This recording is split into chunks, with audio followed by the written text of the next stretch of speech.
Thank you, Mr. Speaker. Mr. Speaker, I'm always honored to stand in the well of the House. Mr. Speaker, today I rise as a liberated Democrat who will not only speak truth to power, but who will also speak truth about power. Mr. Speaker, I rise today to defend freedom of speech. I rise to defend the freedom of speech of the Hill newspaper. I defend the freedom of speech of the Hill newspaper when it printed these words. It reads, Morning Joe host, I won't mention his name, said on Sunday that the Democratic Party should take away funding from Democratic candidates who talk about impeaching President Trump on the campaign trail. I am such a candidate.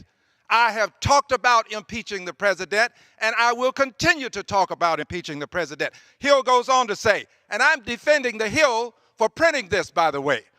Hill goes on to say, any Democrat mentioning the word impeachment on the campaign trail should have their campaign funds pulled by the Democratic Party. This is what was tweeted by the host of Morning Joe.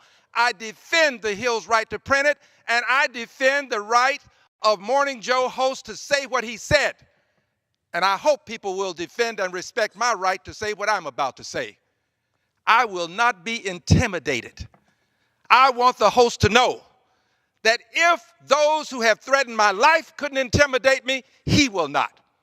I want the host to know that I spoke about impeachment just this weekend that passed, and I'm looking to future engagements to speak about impeachment. And I will bring articles of impeachment to the floor of the House of Representatives again if conditions require it.